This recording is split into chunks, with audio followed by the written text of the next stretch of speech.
Hello all, and welcome to another Science for the Board meeting. We meet every Wednesday, the first Wednesday of every month at 6:30 Pacific. And for those of us that participate on YouTube, please note the Zoom link.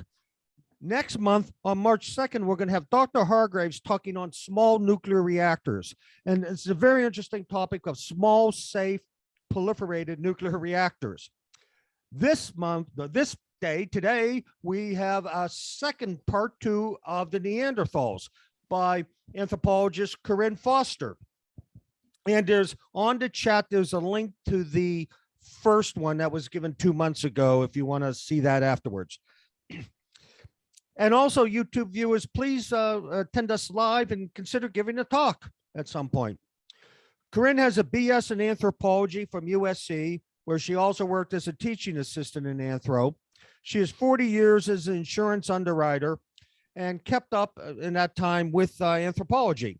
She lived in 6 states, was a foreign exchange student to Denmark, and recently did a stint in the Peace Corps. Take it away, Corinna. Today's presentation will continue the investigation of the hominid species, the Neanderthal. This talk will concentrate. Can I get back?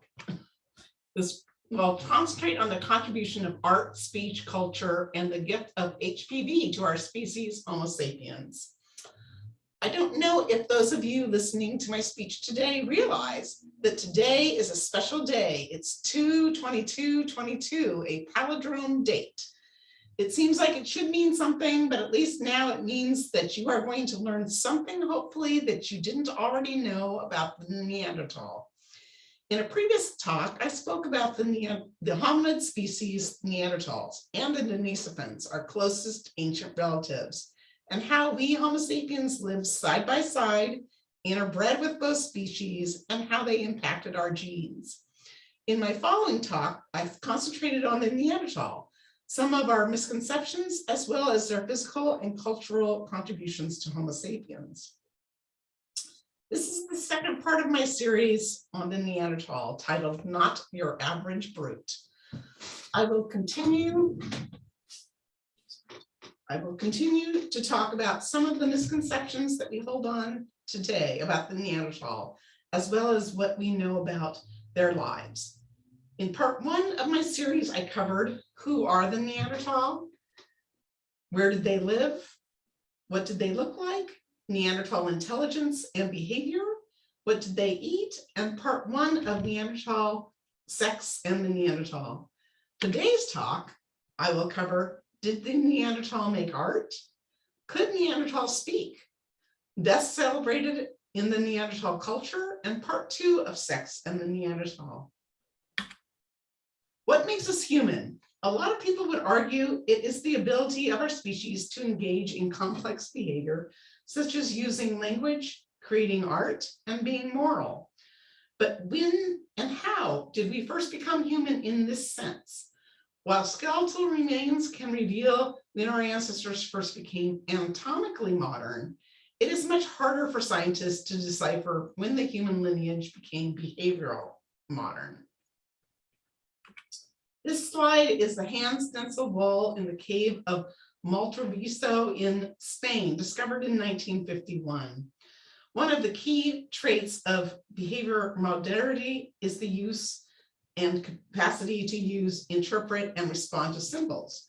We know that Homo sapiens have been doing this for at least 80,000 years, but its predecessor in parts of Eurasia, the Neanderthal, a human ancestor that became extinct around 40,000 years ago, has traditionally been regarded as uncultured and behaviorally inferior. Now, recent findings have challenged this view by showing that Neanderthals were able to create cave art. Here's some freehand stencils on the wall in Spain's Maltroviso cave. One of them is at least 66,000 years old and was made by the Neanderthal.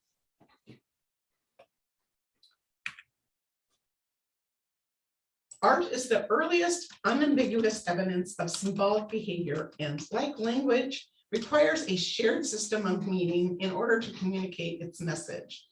The issue of Neanderthal cave art has roiled the world of paleoarchaeology ever since the publication of a 2018 paper attributing red ochre pigment found on the stalagmite dome of Cueva de Ardelas to our extinct cousin species.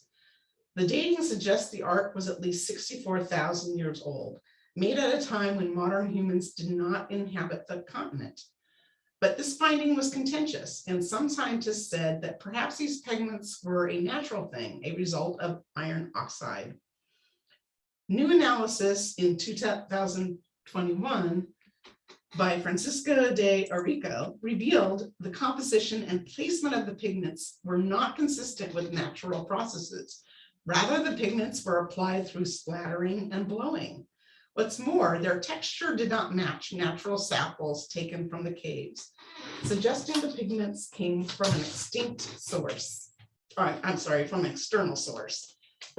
More detailed dating showed that the pigments were applied at different points in time, separated by more than 10,000 years.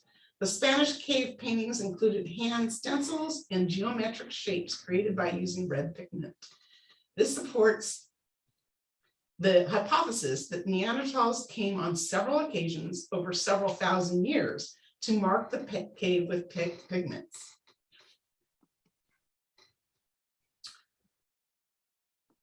The cave formations played a fundamental role in the symbolic systems of some Neanderthal communities, though what these symbols meant remains a mystery for now. Here is a video that explains a little bit more about the contribution that Neanderthals made in the area of art. Hold on a minute. Missed it. Will say we never have a second chance. And the recent problem the Neanderthals have had for more than 150 years.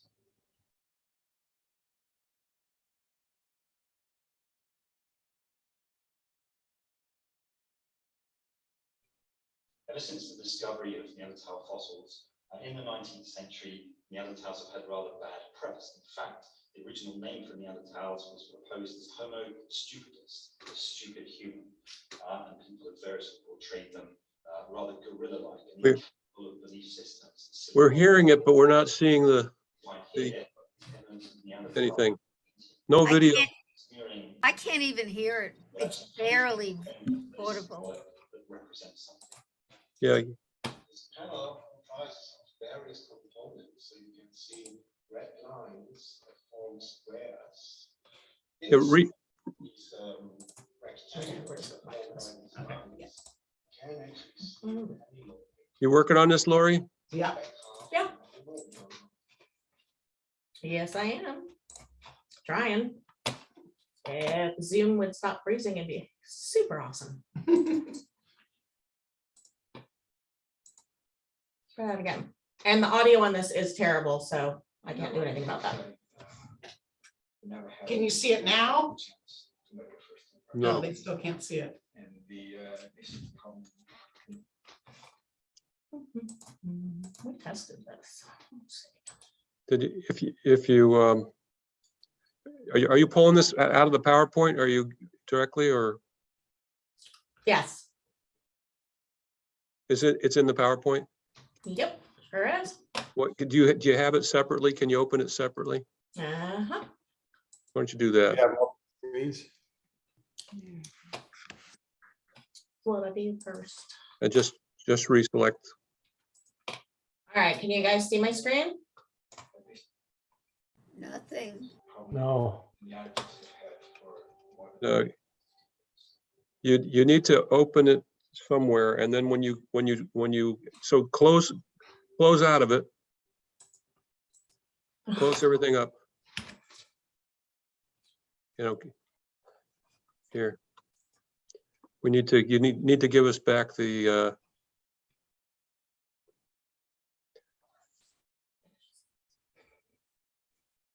you need to stop sharing. Yeah.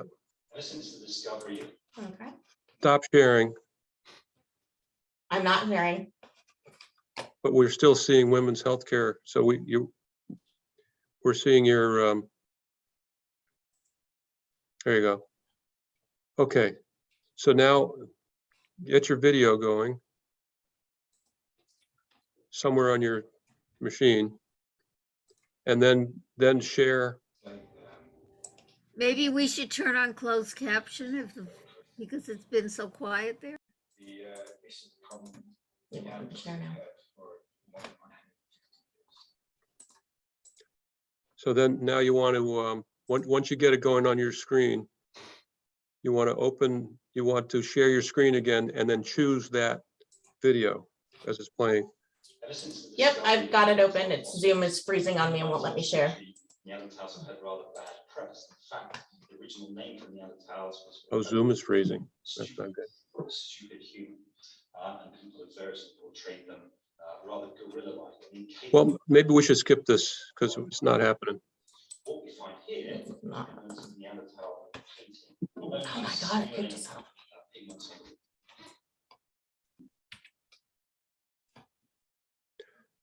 Just reopen the PowerPoint and Yeah, I'm trying. It's saying it kicked us out of the meeting, so give me a minute.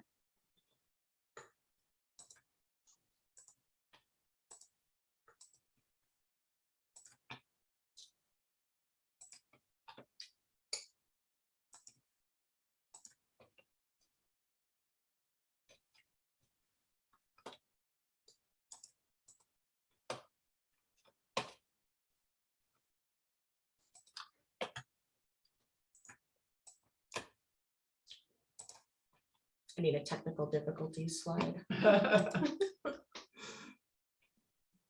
God. Okay, I think we're unfrozen now. Let me know if you can see a screen. yeah, we're good.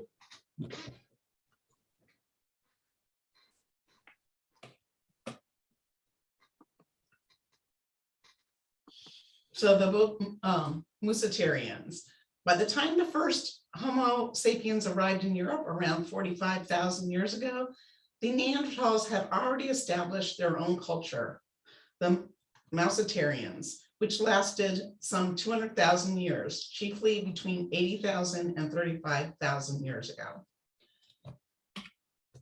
Numerous flint tools, such as axes and spear points, have been associated with the Musatarians. These artifacts are typically found in rock shelters, such as those in Riparo de Messina in Verona, Italy, and caves throughout Europe. Evidence suggests that they decorated themselves with pigments and wore jewelry of shells and feathers.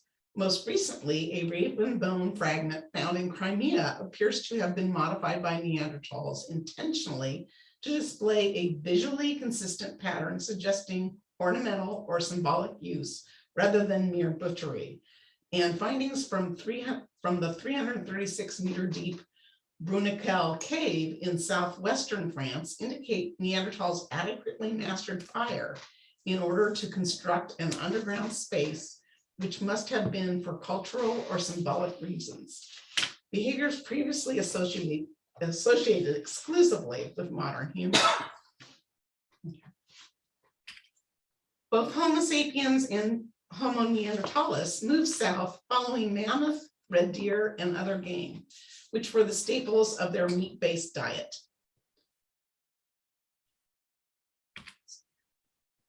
The examples of art, I would argue, further narrows any perceived behavioral gap between Neanderthals and us.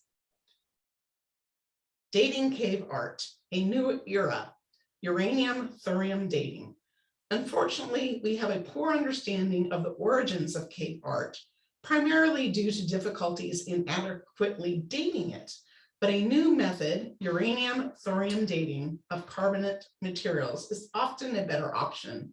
This is a well-established geochronological technique measuring the natural decay of trace amounts of uranium to date the mineralization of recent geological formations, such as stalagmites, stalactites, collectively known as speleothems. Tiny speleothem formations are often found on top of cave paintings, making it possible to use this technique to determine the age of cave art without impacting the art itself. Uranium thorium dating was used to investigate cave art from 3 previously discovered sites in Spain. In the site La Pasiga in northern Spain, the dating method shows that a red linear motif is older than 64,000 years. In Ardelis, in southern Spain, various red painted stalagmite formations date of different episodes of painting, including one shown to be between 45 and 48,000 years ago, and another before 65,000 years ago in Montevesco in western central Spain.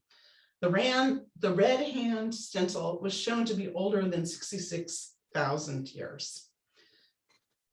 These results demonstrate that cave art was being created in 3 different sites at least 20,000 years prior to the arrival of Homo sapiens in Western Europe. They show for the first time that Neanderthals did produce cave art and that it was not a one-off event.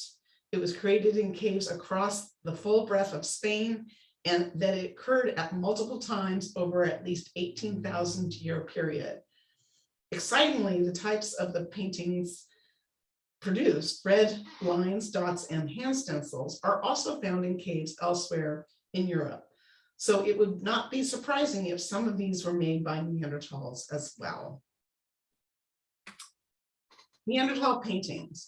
The image on the left shows a ladder-shaped painting that was made by Neanderthals at least 64,000 years ago in Spain's Las Pasiga cave. On the right, a drawing made by archaeologists in 1913 shows animals and other symbols that are difficult to see on the cave wall. These may have been added to the original painting later, possibly by modern humans.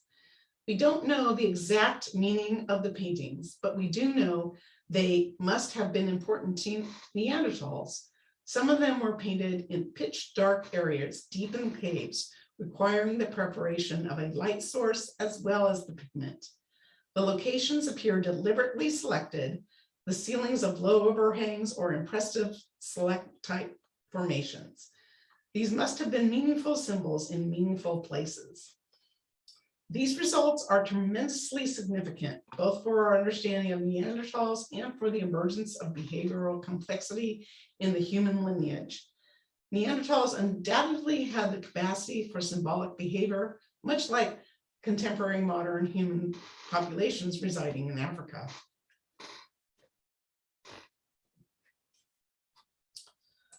So I did have a video that talked about language.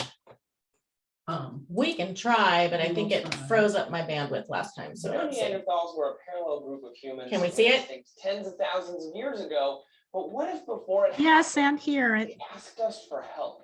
They can just listen to this because this isn't, Go ahead. you guys can just listen to it because there's no We can see it picture. and we can hear it. Trace here for It's- DNews. How can you not find a It's story good. about Neanderthals riveting? New research published in PLOS One examined a 60,000-year-old Neanderthal hyoid bone and found our human cousins were likely able to speak. The hyoid bone is situated right below the jaw, and it's attached via muscles and ligaments to the larynx, pharynx, epiglottis, and the floor of the mouth. It's the only bone in the human body not attached to any other bone, and its main function is to anchor the tongue. Around 300,000 years ago, a baby Homo heidelbergensis was born with its hyoid bone slightly lower than most.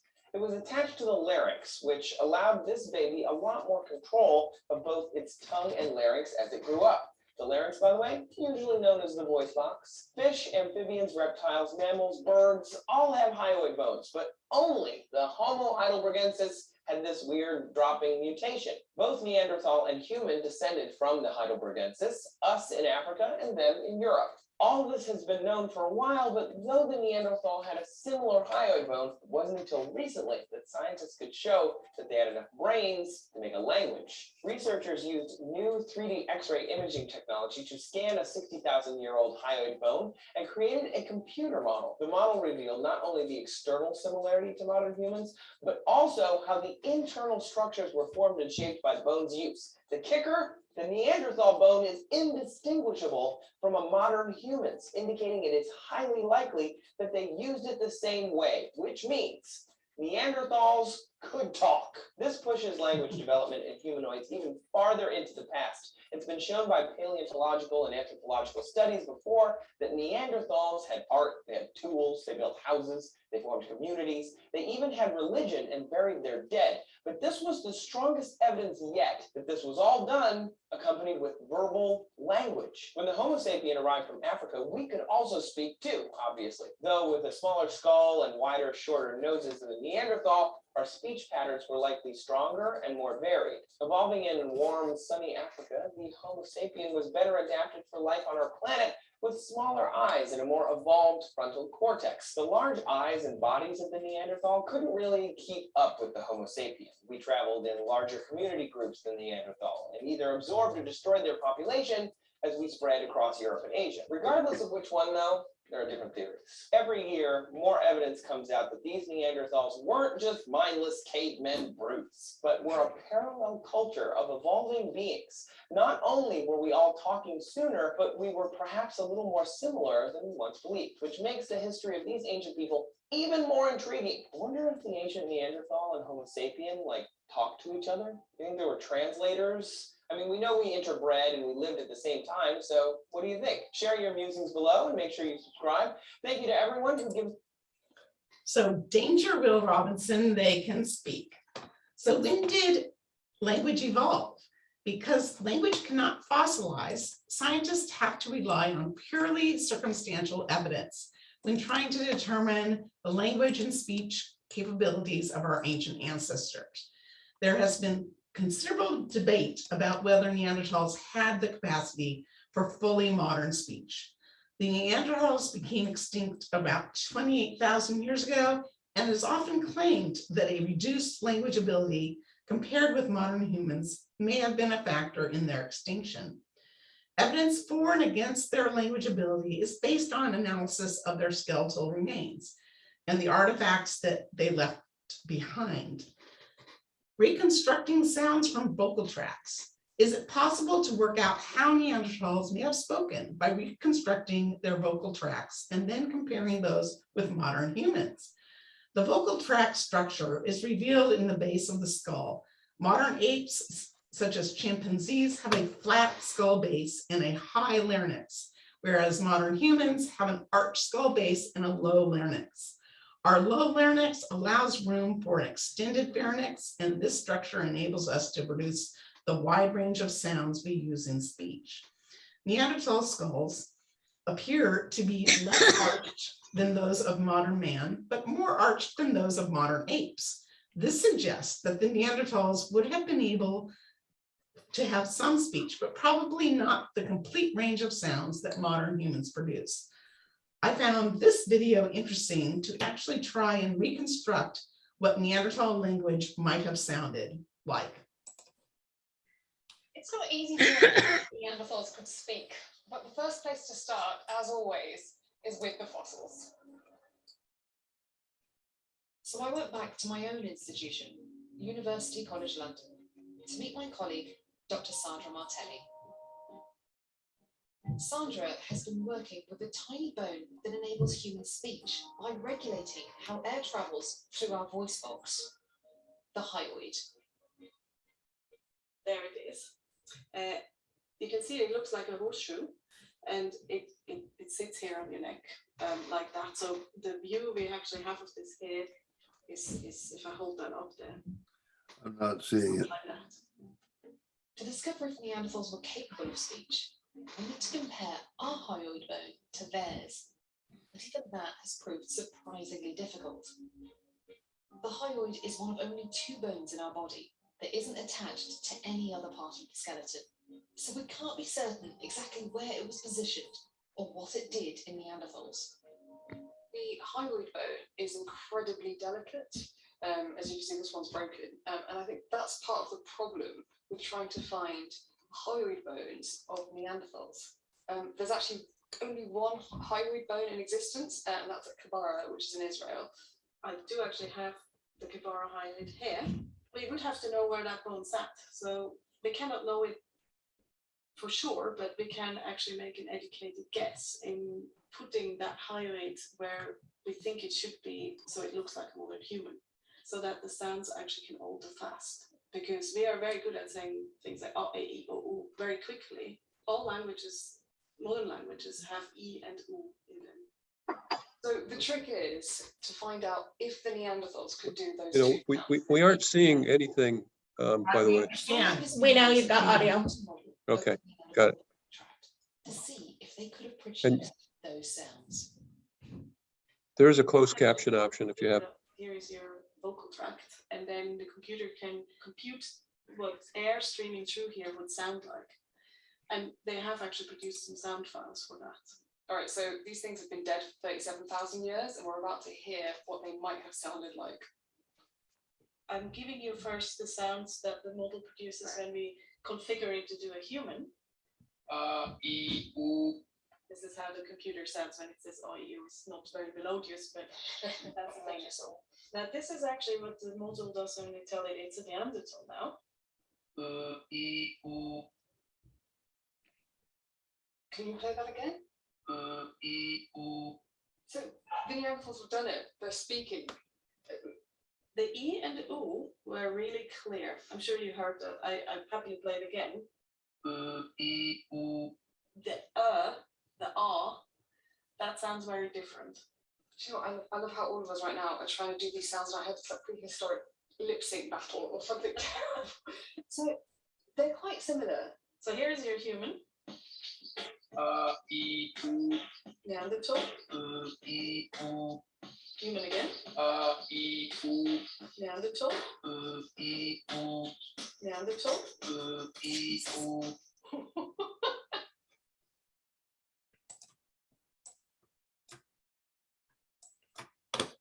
So one question we may have is there a language gene? And so anthropologists have looked at the FOXP2. Researchers are studying Neanderthal gene and discovered that they shared the same version of a gene, FOXP2, with modern humans. FOXP2 is the only gene known so far that plays a key role in language. When mutated, it primarily affects language without affecting our abilities. The gene appears in different form in other vertebrates where it performs a slightly different function. This suggests the gene stated not one before the split between the Neanderthals and the modern humans. However, there are plenty of genes involved in language, so it takes more than the FOXP2 gene to prove a language ability. If you were somehow able to travel back in time, some 130,000 years ago, and chance upon a Neanderthal, you might find yourself telling them about some of humanity's greatest inventions, such as pizza and TikTok. The Neanderthal would have no idea what you're saying, much less talking about, but they might be able to hear you perfectly, picking up the voiceless consonants of T, K, and S that appear in many modern human languages.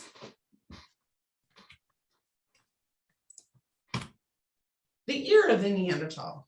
A team of scientists has reconstructed the outer and middle ear of Neanderthals and concluded that they listen to the world much like we do.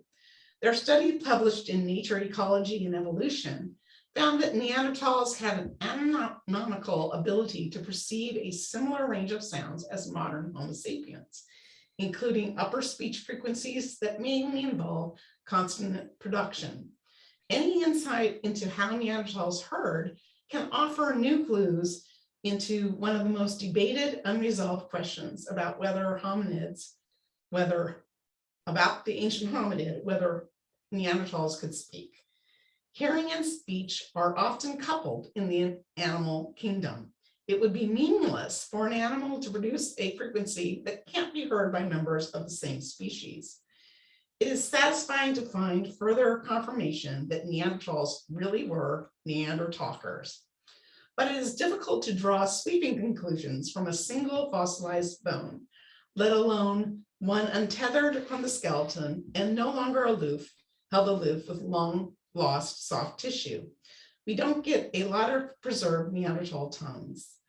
So some scientists took a different approach. 20 years ago, Ignacio Martinez, a paleontologist in Spain, had an odd idea to study the evolution of language by reconstructed hearing in early humans. In a recent study, researchers used high-resolution CT scans of ear structures in 5 Neanderthals, 10 modern Homo sapiens, and 9 early hominids who lived before Neanderthals. The researchers used 3D models of ear structure to calculate the sweet spot, which is the range we hear best in, where our ears are most tuned to sound. No, okay, let's keep going. The study found Neanderthals' ears sweet spot extended towards frequencies of 3 to 5 kilohertz, which are specifically dedicated to consonant production. The researcher believes that optimization towards consonants can be a key sign that Neanderthals had verbal language. The use of consonants distinguished human language from mammalian communication, which is almost completely vowels, like grunts, howls, and shrieks. In fact, the study found that Neanderthals' sweet spot was the same as modern human hearing, whereas the early hominids had a hearing range somewhere between the chimpanzees and modern humans. The question of Neanderthal speech may never be fully resolved, even as evidence continues to accumulate. There are no Neanderthals left to speak. Okay, the Wicked Witch is dead. That's celebrated in Neanderthal culture. A team at Arizona State University uncovered critical details about the ancient burial of a young Neanderthal female. The team performed an analysis of ornaments, which included 60 pierced shell beads and 4 shell pendants. Radiocarbon dating determined that the child lived 10,000 years ago. It appears from this analysis that 10,000 years ago, just after the last ice age, a group of hunter-gatherers buried an infant girl in an Italian cave. They entombed her with a rich selection of their treasured beads and pendants, and an eagle owl talon, signaling their grief and showing that even the youngest females were recognized as full persons in their society. Mortuary practices offer a window into the worldviews and social structure of past societies. Child funerary treatment provides important insights into who was considered a person and afforded the attributes of an individual's self, moral agency, and eligibility for group membership. The seemingly egalitarian funerary treatment of this infant female, who the team nicknamed Neva, shows that as early as 10,000 years ago in Western Europe, even the youngest females were recognized as full persons in their society. Citing a similar burial of 2 infants dating in 11,500 years ago at Upward Sun River, Alaska, along with funerary treatments of Neva, suggests that the recognition of infant females as full persons has deep origins in a common ancestral culture that was shared by peoples who migrated into Europe and those who migrated to North America. Most anthropologists now agree, based on evidence uncovered at 20 or so grave sites throughout Western Europe, that our closest evolutionary relatives buried their dead at least some of the time. Culture and caring origins. Evidence from La Chapelle site suggests that Neanderthals were like us in that they cared for their sick and elderly. A skeleton discovered by the Bourgeois brothers belonged to a Neanderthal who was missing most of his teeth and showed signs of hip and back problems that would have made movement difficult without assistance. Here we have a painted Neanderthal skull from Shanidar Cave, Iraq. It's Shanidar 1 skull, and it's about 60 to 45,000 BCE. Now it resides in the Iraq Museum and was found in Kurdistan region in northern Iraq. I would like to use the skeletal remains found of this individual to show that indeed Neanderthals took care of their infirmed. Shanidar 1 was an elderly Neanderthal male known as Nandi to his excavators. He was aged between 30 and 45 years, remarkably old for a Neanderthal. Shanidar 1 had a cranial capacity of 1,600 centimeters, was around the height of 5 feet 7 inches, and displays severe signs of deformity. He was one of 4 reasonably complete skeletons from the cave, which displayed trauma related abnormalities, which in his case would have been debilitating to the point of making day-to-day life painful. During the course of the individual life, he had suffered a violent blow to the left side of his face, creating a crushing fracture to his left orbit, which would have left him partially or totally blind in one eye. Research shows that the individual exhibits atypical worn teeth. Severe changes to the individual's incisors and flattened capellum show additional evidence towards Shanidar 1 suffering from a degenerative disease. Additionally, analysis shows that Shanidar 1 likely suffered from profound hearing loss, as his left ear canal was partially blocked and his right ear canal was completely blocked. He also suffered from a withered right arm, which had been fractured in several places. A fracture of the individual's C5 vertebrae is thought to have caused damage to his muscle function, specifically the deltoids and biceps of the right arm. Shanidar 1 healed, but this caused the loss of his lower arm and hand. This is thought to be either congenital, a result of childhood disease and trauma, or due to amputation later in his life. A sharp point caused by a distal fracture of the individual's right humerus points towards the theory of amputation. If the arm was amputated, this demonstrates one of the earliest signs of surgery on a living individual. The arm had healed, but the injury may have caused some paralysis down to his right side, leading to deformities in his lower legs and feet. Studies show that this individual had suffered from 2 broken legs. This would have resulted in him walking with a profound painful limp. These findings in Shanidar 1's skeleton propose that he was unlikely to be able to provide for himself in Neanderthal society. As a result of the healing of his injuries, Shanidar 1 lived a substantial amount of time before his death. If the Neanderthals did perform surgery on Shanidar 1, this proves that the methods were successful in sustaining life. Considering that all the injuries were healed during the time period may lean to the reasoning that the individuals kept alive for a reason. Shanidar 1 must have been aided by others in order to survive these injuries. Due to all of these injuries and side effects of trauma, it was very unlikely that this individual could independently provide for his family, but he could have had a high status within society and been a repository of cultural knowledge. This evidence has led to speculation that the Neanderthals led some sort of altruistic characteristics, with the possibility of the presence of these within the Neanderthal community. The discovery of stone tools found in proximity to these individuals allows us to deduce that Neanderthals exhibited enough intelligence to make everyday life easier for themselves. Maybe this knowledge surpasses basic comprehension to include characteristics such as humility and compassion, which have been known to be present in Homo sapiens. These individuals may have had the capacity to show empathy to others and come to the understanding that life has meaning, causing them to want to help Shanidar 1. So before they took care of their dead, the other members of the group would have taken care of the living ones. Okay, now, did our ancestors have sex with Neanderthals? Yes, humans and Neanderthals had sex, and they gave us an STD. But to be fair, we may have given them diseases that ultimately led to their extinction.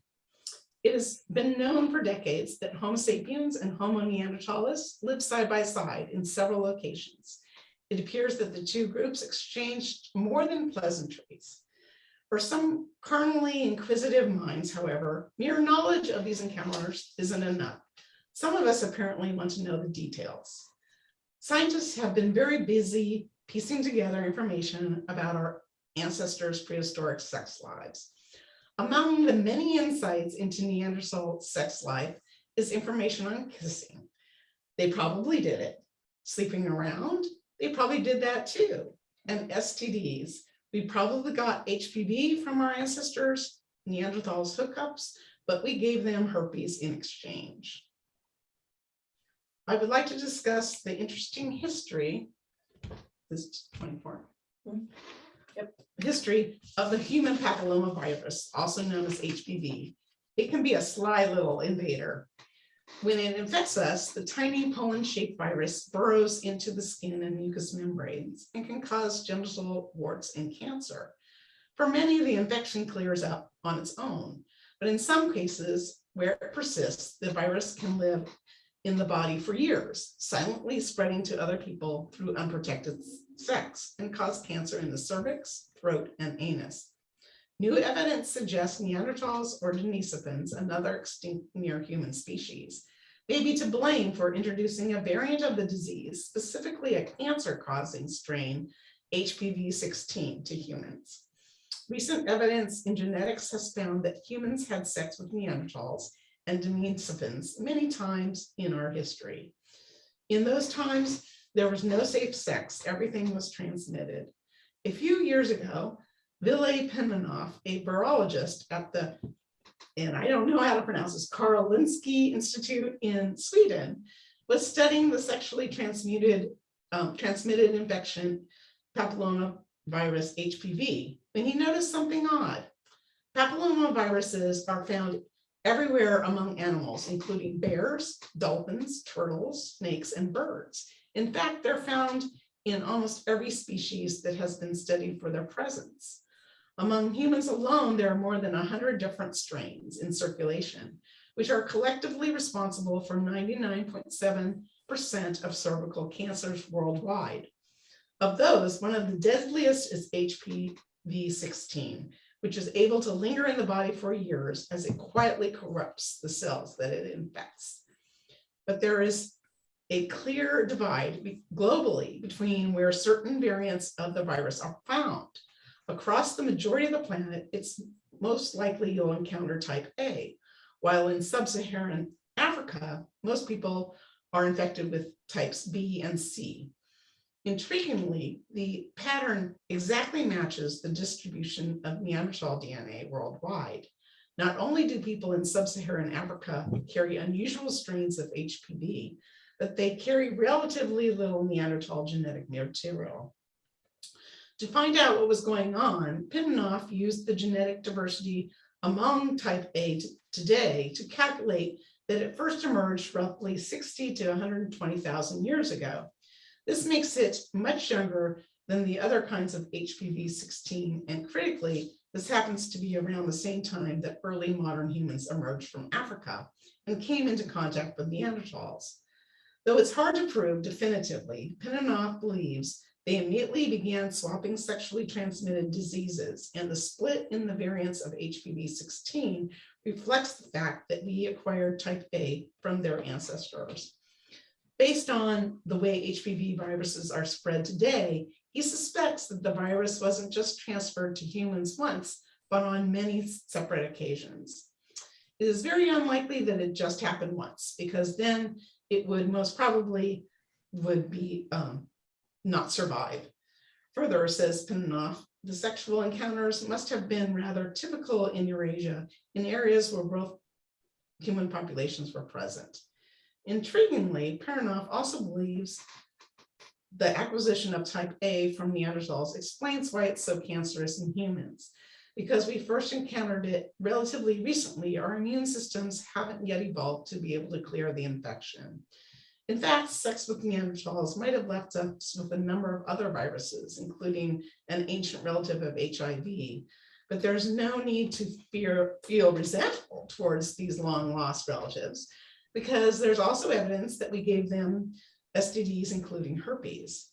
Yes, Neanderthals may have given us their genital warts. Gee, thanks. The historic spread of HPV tells us a lot more about human history and can give us insights on how exposure to disease has shaped human evolution. STDs have been around since the dawn of humanity. Herpes may have first infected our ancestors more than 1 million years ago. Syphilis has been around since at least the Middle Ages.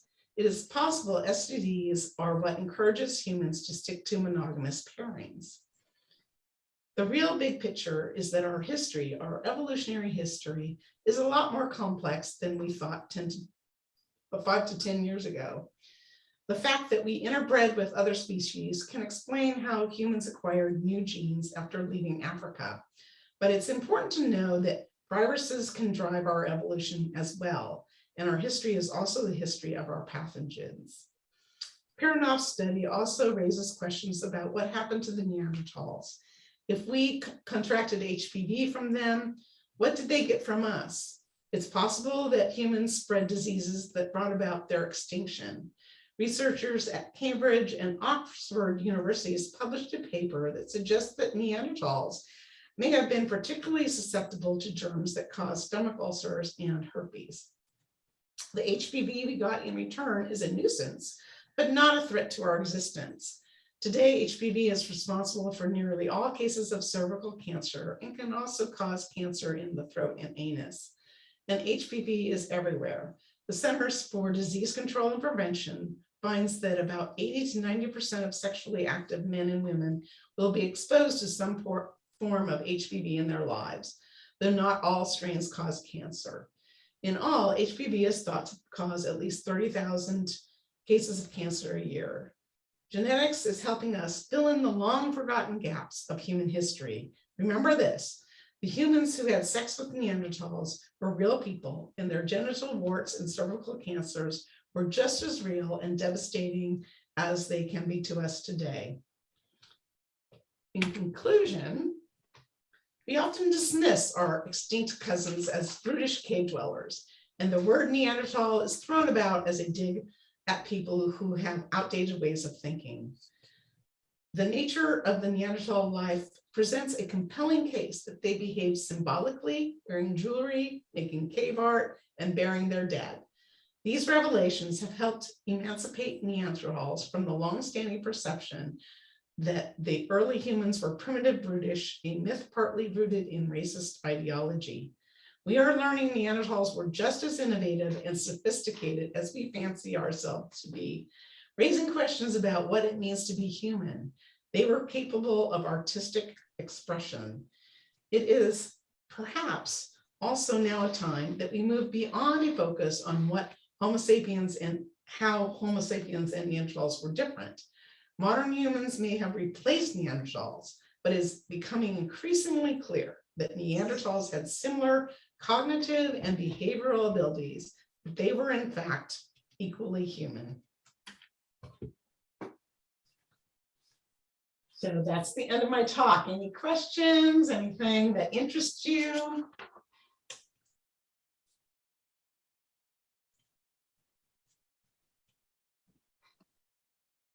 Are we muted? No. I just want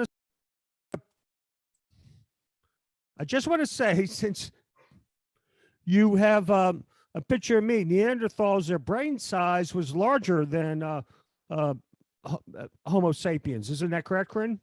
That is correct, but they were larger in their muscle mass. I mean, their bones were larger than ours. Yes, yes, and that's one of the theories about why we may have replaced them, was because of their bigger body mass, because of their bigger bone structure. They needed more calories than we Homo sapiens needed, and because the Ice Age was coming, it was harder to get those calories. So they may have passed on because of malnutrition.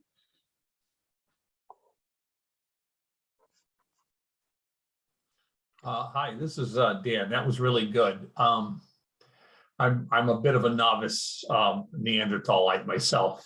Let me ask, I think we've communicated a little bit. The idea of melanization and changes in melanin and skin color, do you have any idea? Is there any theory on where that might have begun in terms of the differentiation of races? Well, Neanderthal, we did get, so I don't know if you have blue eyes or not, but you did, if you have blue eyes, you did get those from the Neanderthal. If you have red hair, light complexion, you did get that from the Neanderthal, because obviously in those northern regions, they didn't have the light source, so they didn't need that melanin, that we needed, that us Homo sapiens needed in Africa. So, the body just, developed, lighter skin, lighter pigments. I just did some research there's some research going on by David Reich. And the Cheddar Man in England, which is about 10,000 years ago, was considered to be dark-skinned with blue eyes. And it's the Yamnaya culture coming out of Turkey, that area, that actually brought the light skin to the European area. Oh, okay, okay. Okay, so if you go out to David Reich, or I could put it in the, I can put the link in the chat. There's a YouTube video where he discusses that whole thing. So I'll put it in the. Yeah, that'd be great. Yeah, yeah, thank you, thank you. Just have to go find it.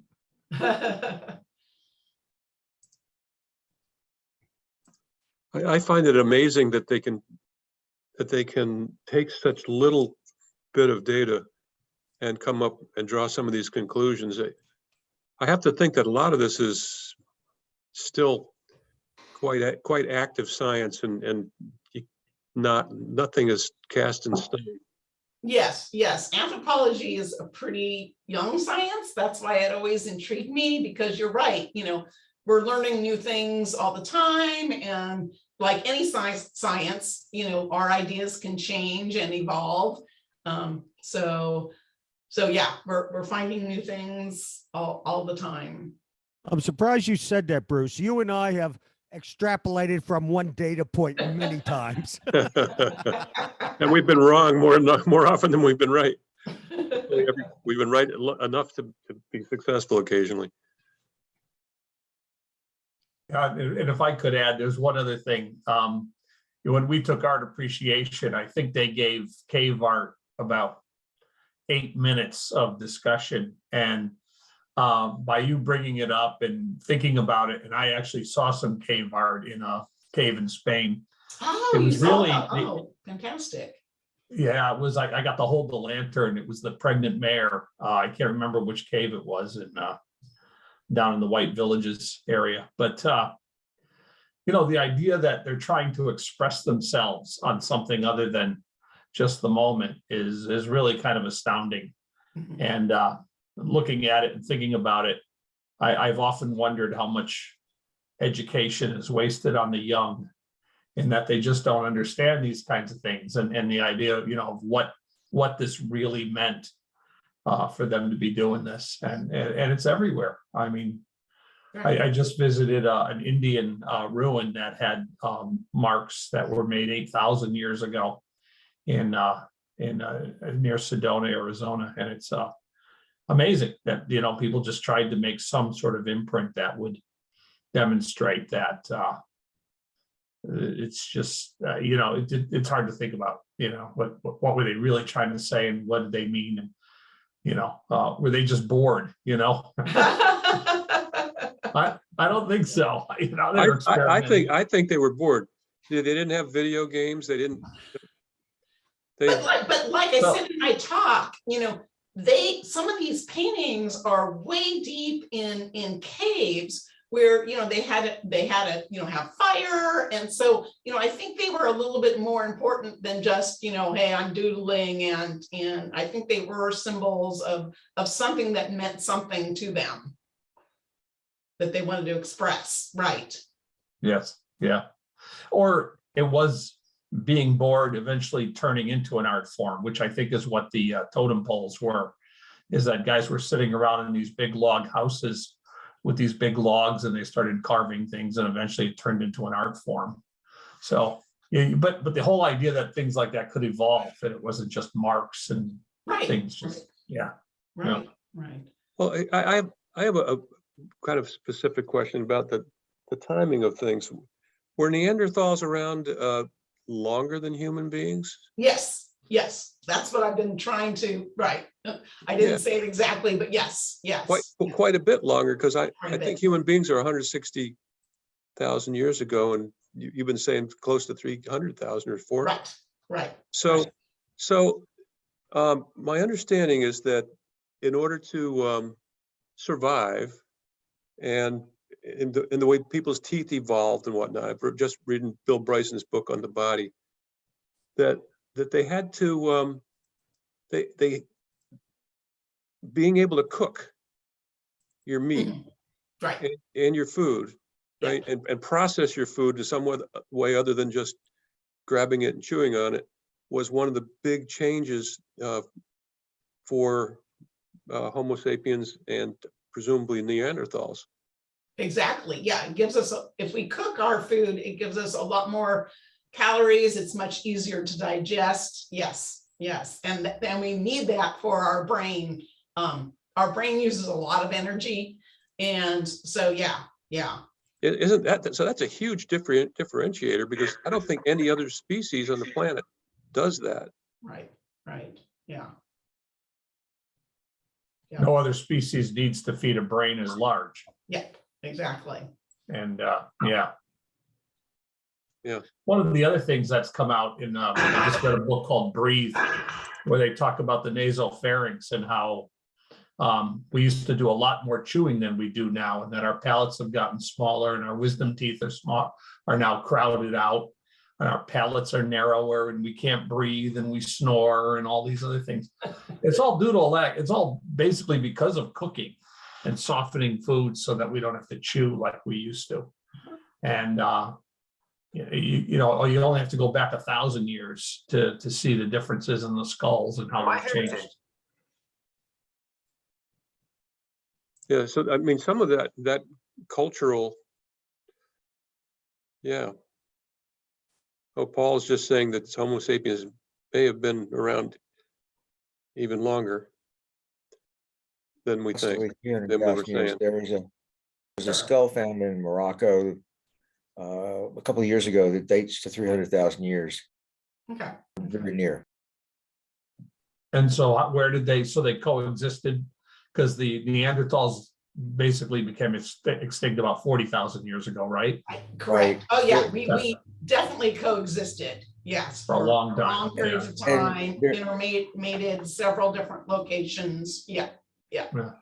There's some recent evidence actually that Homo sapiens may have made it north, mated with Neanderthals, that disappeared, and that Neanderthals gave us back some of our own genes. Oh wow, interesting. Lori, what was the largest population, total population at one time on the planet of Neanderthals? No. I mean, they were hunters and gatherers, and that's one of the ideas again, why Homo sapiens, conquered or replaced the Neanderthal, because we live in much larger communities. They live in more small scattered communities. I mean, you can even look at hunting and gathering communities that are, in existence today. They can only, the land can only support so many people with hunting and gathering. So you do have smaller communities. Is it known as to like the total population? Was it like in the hundreds of thousands or tens of thousands? I don't know. I don't recall. I've read in the Neolithic time, it was hundreds of thousands. Okay. Now that's so before that, like the Mesolithic or the Paleolithic, I haven't really read. Thank you.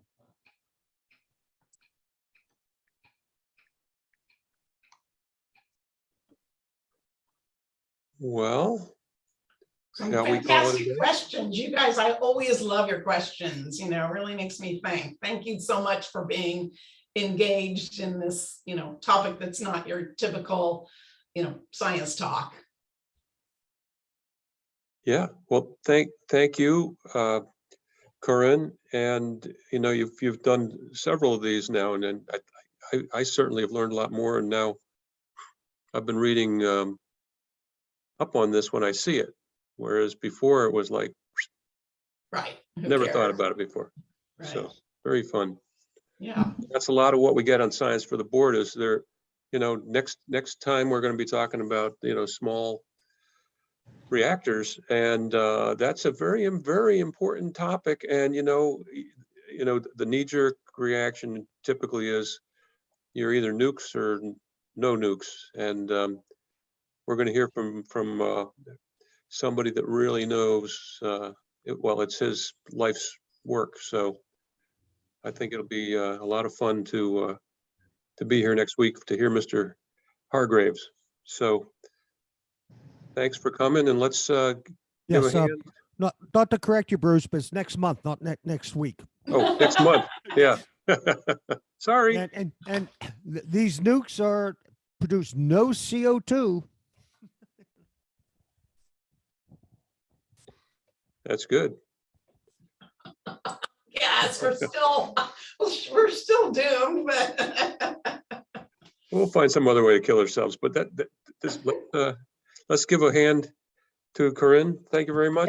thank you so much. That was awesome. Very good. These are fun. Very good. Thank you.